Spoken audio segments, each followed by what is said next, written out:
Sponsored by 666bet.com. Coogan Cassius, IFL TV in association with Mecklen's Gym Marbella and 666bet. We're at the Trinity House for the Capital Punishment press conference, January 31st at the O2 next year. With me, I have unbeaten boxer, professional boxer, Ohara Davies. What's happening? I'm good, Kugi. All good? Yeah, all good. All good. At the O2, huge show on the 31st of Jan. That'll be your fourth professional fight. Yeah.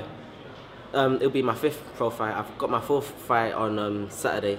That's at your pool on the undercard of the Prizefighter. That's a rookie mistake for myself, obviously.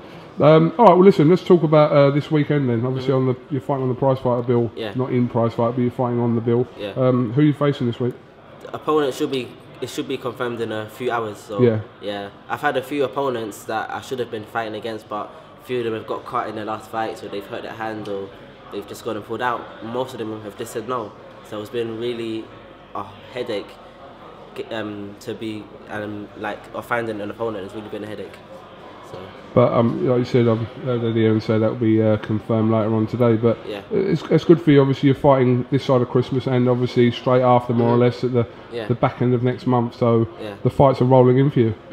Yeah, I love it. You know, like that's what I'm in it for. Like I've got a few mates that have gone pro, and that are not with Matchroom obviously, but they're fighting 5 times in like 3 years or 6 times in 3 years because they can't sell the tickets to fight.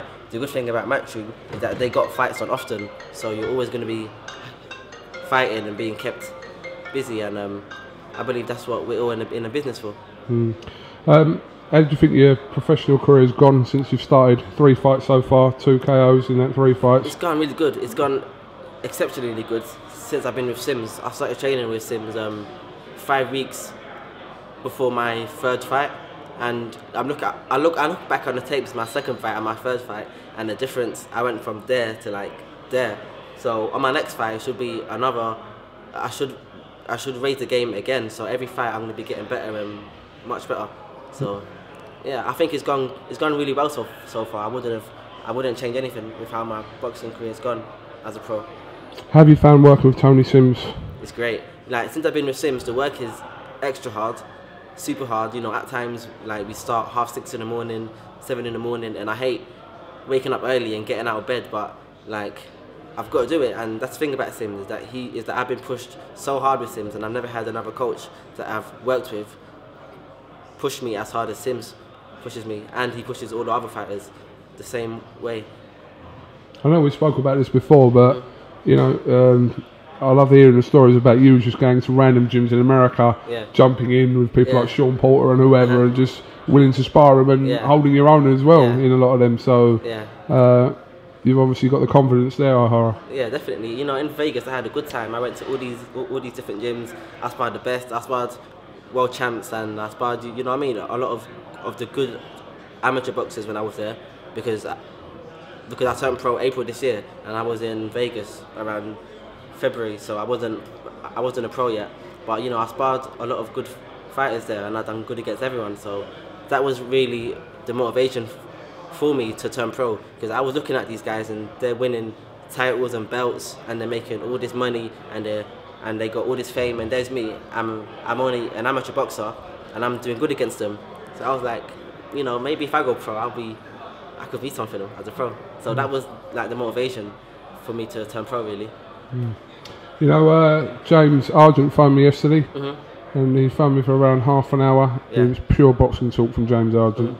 Lots of questions, but I think he'll be there this Saturday to support you. Yeah, I'll be there. At your call. So, yeah. That's a life after boxing for you. Yeah. Some reality show. That's definitely what I want to do after boxing. You know, I've got it all mapped out. Things don't really go as they're mapped out in everyone's life and in their boxing career, but I've got it all mapped out for me anyway. If that happens or if it doesn't happen, I don't know, but after boxing I really want to get into a TV show, a reality TV show, or be a presenter, or do something, or just be something that's on the TV, because I like being in the spotlight, and even after boxing I'm always going to want to be in the spotlight, so I want to get into something that keeps me in the spotlight. Come and see us for a job. I will do. Alright, Davis, thanks for talking to IFL TV, and best of luck this week. We'll catch up with you again, obviously, before your fight on Saturday night at your call. Yeah. All right? Thank you. Thank you very much. The Big Fight, sponsored by 666bet.com.